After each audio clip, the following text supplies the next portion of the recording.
আসসালামু আলাইকুম ওয়া রাহমাতুল্লাহ। যদি এই 5টি নিয়ম মেনে আপনি কুরআনুল হাকিম শিখতে পারেন তাহলে অবশ্যই আপনি দ্রুত সহিহ শুদ্ধভাবে কুরআনুল হাকিম রিডিং পড়া শিখতে পারবেন। তাই আজকের ভিডিওটি অনেক গুরুত্বপূর্ণ। ভিডিওটিকেও একটুও টানবেন না, সম্পূর্ণ ভিডিওটি দেখতে থাকুন। তার আগে ছোট্ট একটি রিকোয়েস্ট করব, আমার এই চ্যানেলটি সাবস্ক্রাইব করুন। তো চলুন আমরা ভিডিওটি শুরু করি। আজকে আমরা এই ভিডিওতে সূরাতুল মুতাফফিফিন আলোচনা করব। বিসমিল্লাহির রহমানির রহিম। ওয়াইলুল লিল মুতাফফিফিন। ওয়াইলুল লিল মুতাফফিফিন। তফা জবর তফ, অনেকেই তাফ পড়ি, তফা জবর তাফ পড়ি, এরকমভাবে পড়ব না। ওয়াইলুল লিল মুতাফফিফিন। আল্লাযীনা অনেকে হয়তো বলতে পারেন যে হুজুর, এই যে আয়াতের শুরুতে একটা খালি আলিফ দেখতেছি, এটা কিভাবে পড়ব? তো এই নিয়মটি আমরা শিখে নেব। যখন আয়াতের শুরুতে এরকম খালি হরফ থাকবে, ওই হরফের উপর আমরা জবর দিয়ে ওই হরফটি পড়ে নিব। তো এখানে খালি আলিফ আছে, আমরা যেখানে জবর দিয়ে পড়লে কি হবে? আল্লাযীনা ইযাকতালু আলান নাসি ইয়াস্তাউফুন। এই যে নুন দেখতেছেন, এই নুনের উপর তাসদিদ থাকার কারণে এই নুনের মধ্যে গুনাহ করা ওয়াজিব। মিম এবং নুনের উপর তাসদিদ থাকলে সেখানে আমাদের গুনাহ করা ওয়াজিব হয়ে যায়। তো নুনের উপর তাসদিদ আছে, এজন্য আমরা এখানে গুনাহ করব। তাহলে আল্লাযীনা ইযাকতালু আলান নাসি ইয়াস্তাউফুন। আরেকবার পড়ুন, আল্লাযীনা ইযাকতালু আলান নাসি ইয়াস্তাউফুন ওয়া ইযা কালুহুম আও ওয়াজানুহুম। এখানে কিন্তু প্রথম ওয়াওটা ধরবে না, দ্বিতীয় ওয়াওটা ধরবে, প্রথম ওয়াওটা বাদ যাবে। তাহলে আও ওয়াজানুহুম ইউখসিরুন। আরেকবার, ওয়া ইযা কালুহুম আও ওয়াজানুহুম ইউখসিরুন।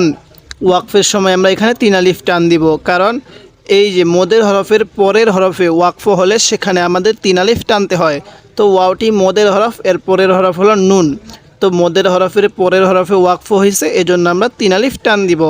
যদি এই কয়েকটি নিয়ম আপনি ফলো করতে পারেন তাহলে অবশ্যই আপনি সহিহ শুদ্ধভাবে কুরআনুল হাকিম পড়া শিখতে পারবেন। তাই আপনার কাছে আমি ছোট্ট একটি রিকোয়েস্ট করব, আমার এই চ্যানেলটি সাবস্ক্রাইব করুন এবং ভিডিওতে একটি লাইক দিয়ে দেন, যাতে করে এই ভিডিওটি আরও মানুষের কাছে পৌঁছে যায়। আলা ইয়াযুন্নু, এখানে টান দিব না, নাকের বাঁশি দ্বারা গুনাহ করব, কারণ গুনাহ করা ওয়াজিব। নুনের উপর তাসদিদ আছে। আলা ইয়াযুন্নু উলাইকা, এই লামের মধ্যে 4 আলিফ টান দিব। উলাইকা আন্নাহুম, এই যে এই প্রথমকার মিমটা ধরবে না, এই মিম বাদ যাবে, সোজা এই মিমের সাথে লেগে যাবে। উলাইকা আন্নাহুম মাবউসুন। আরেকবার, আলা ইয়াযুন্নু উলাইকা আন্নাহুম, এভাবে গুণনা করব। মাবউসুন লিয়াউমিন আযীম, লিয়াউমিন আযীম। ইয়াউমা ইয়াকুমুন নাসু লিরাব্বিল আলামিন। কীভাবে পড়ব? ইয়াউমা ইয়াকুমুন, এই যে নুনের উপর তাসদিদ গুণনা করা ওয়াজিব। কুমুন নাসু লিরাব্বিল রাব্বিল আলামিন। কাল্লা ইন্না, এই লামের মধ্যে 3 আলিফ টান দিব, কারণ মদের হরফের উপর এই যে একটা চিকন চিহ্ন দেখতেছি এরপরে লম্বা হামজা, এজন্য আমরা এখানে 3 আলিফ টান দিব।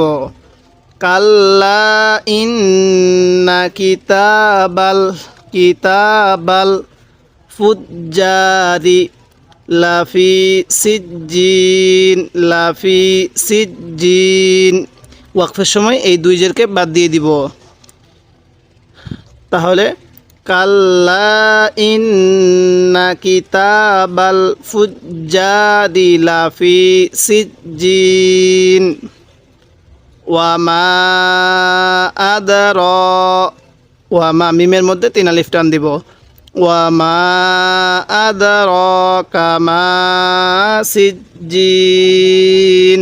এবার ওয়াকফের সময় 2 পেশকে বাদ দিয়ে দিব।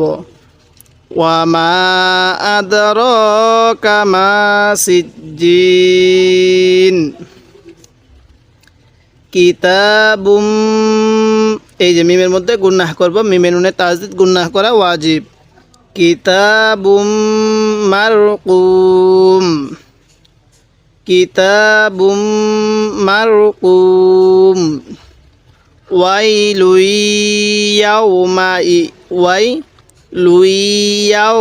ইয়াউমাইযিল লিল, তাহলে ওয়াইলু ইয়াউমাইযিল লিল মুকাযযিবিন।